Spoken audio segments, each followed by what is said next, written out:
Assalamualaikum warahmatullahi wabarakatuh. Perkenalkan, saya Anissa Amelia Dewi dengan NIM 140204-3. Di sini saya akan mempresentasikan mengenai tugas proyek 2 atau kuliah Public Accounting mengenai analisis laporan keuangan daerah Kota Bandung. Yang pertama ada rasio kemandirian keuangan daerah dengan rumus ETA-KD sama dengan PAD dibagi pendapatan transfer dikali 100%. Hasil dari rasio ini akan menggambarkan ketergantungan daerah terhadap dana bantuan dari luar. Rasio ini juga menggambarkan kemampuan suatu daerah dalam membiayai daerahnya sendiri. Adapun tabel di bawah mengenai kemampuan keuangan daerah. Yang pertama rendah sekali dengan presentasi 0% sampai 25% dengan pola hubungan instruktif. Yang kedua rendah dengan presentasi 25% sampai 50% dengan pola hubungan konsultatif. Lalu yang ketiga ada sedang dengan presentasi kemandirian 50% sampai 75% dengan pola hubungan partisipatif. Lalu yang terakhir ada kemampuan keuangan yang tinggi dengan presentasi kemandirian 75% sampai 100% dengan pola hubungan delegatif. Lalu yang kedua ada rasio efektivitas pendapatan asli daerah dengan rumus realisasi PAD dibagi target PAD dikali 100%. Rumus ini menggambarkan dan mengetahui keefektifan pemerintah daerah dalam merealisasikan PAD yang telah dianggarkan sebelumnya. Lalu di tabel ini ada kemampuan keuangan dan rasio efektivitas.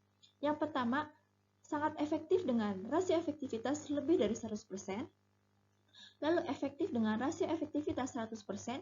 Lalu cukup efektif dengan rasio efektivitas 90% sampai 99%, lalu kurang efektif dengan rasio efektivitas 75% sampai 89%, lalu tidak efektif dengan rasio efektivitas kurang dari 75%. Yang ketiga ada rasio efisiensi belanja daerah dengan rumus realisasi belanja dibagi anggaran belanja dikali 100%. Rasio ini tidaklah bersifat absolut melainkan bersifat relatif. Dan bisa dikatakan efisiensi rasio ini apabila jumlah pembelanjaan di bawah 100% atau jumlah pembelanjaan kurang dari dan yang telah dianggarkan, karena hal itu akan menghemat anggaran yang telah dianggarkan oleh pemerintah sebelumnya. Lalu di sini ada rasio pertumbuhan.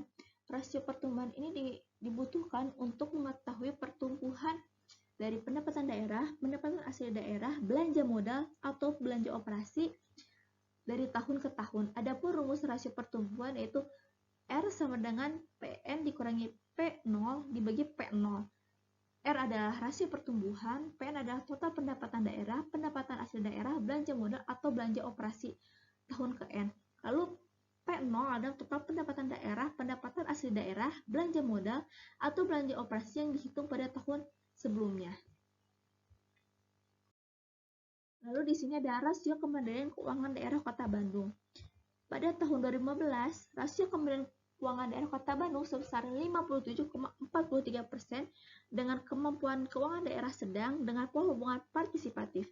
Lalu pada tahun 2016, rasio kemandirian keuangan daerah sebesar 67,55% dengan kemampuan keuangan daerah sedang, lalu dengan pola hubungan partisipatif.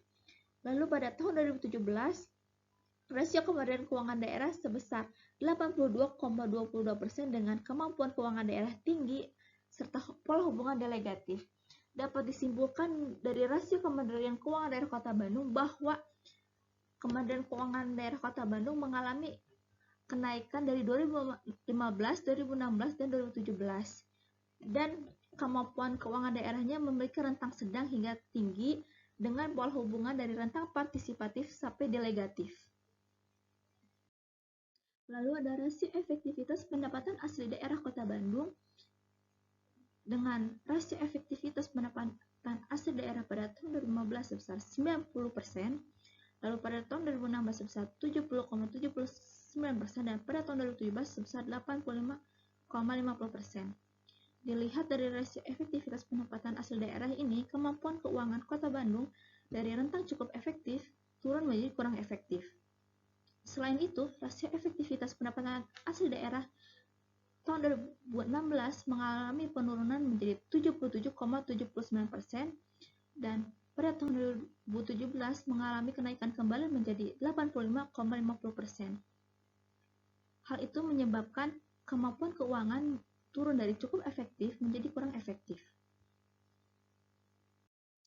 Lalu ada rasio efisiensi belanja daerah Kota Bandung pada tahun 2016 sebesar 79,38%, pada 2016 sebesar 79,21%, dan pada tahun 2017 sebesar 82,06%.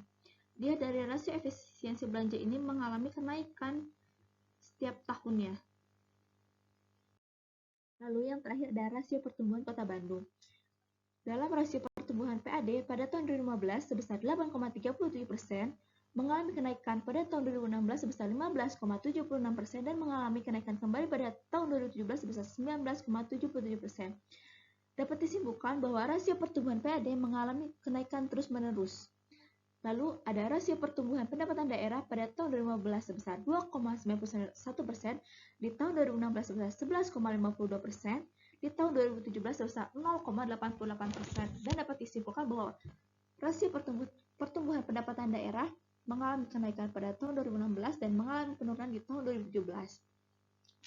Lalu ada rasio pertumbuhan belanja modal pada tahun 2015 sebesar 32,57%, di tahun 2016 sebesar minus 2,62%, dan di tahun 2017 sebesar minus 26,73%, yang disimpulkan bahwa rasio pertumbuhan belanja modal mengalami penurunan terus-menerus. Lalu ada rasio pertumbuhan belanja operasi pada tahun 2015 sebesar 12,99%, di tahun 2016 sebesar 19,90%, di tahun 2017 sebesar 1,01%.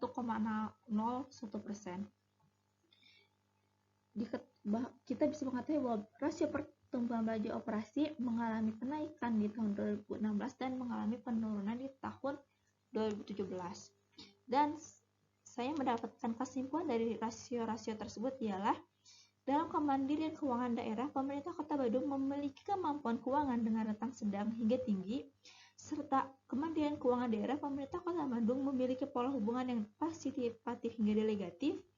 Lalu rasio efektivitas pendapatan asli daerah memiliki tingkat kemampuan keuangan yang awalnya efektif menjadi turun dalam rentang kurang efektif. Rasio efisiensi belanja daerah, pemerintah Kota Bandung telah dikelola dengan baik. Pemerintah Kota Bandung telah melakukan pembelanjaan daerah di bawah angka yang telah ditargetkan. Maka dari itu, pemerintah Kota Bandung telah melakukan penghematan dalam mengeluarkan biaya untuk pembelanjaan daerah. Dan dalam rasio pertumbuhan Kota Bandung untuk PAD terus mengalami pertumbuhan selama 3 tahun. Dalam pendapatan daerah antara tahun 2015 sampai 2016 mengalami pertumbuhan, sedangkan untuk tahun 2017 mengalami penurunan dalam pendapatan daerah. Untuk belanja modal, pemerintah Kota Bandung mengalami penurunan mencapai angka negatif, serta untuk belanja operasi Kota Bandung mengalami pertumbuhan untuk tahun 2016 tetapi tahun 2017 mengalami penurunan, dan penurunan ini tidak mencapai ke angka negatif. Sekian presentasi dari saya, mohon maaf ada bila kesalahan kata. Wassalamualaikum warahmatullahi wabarakatuh.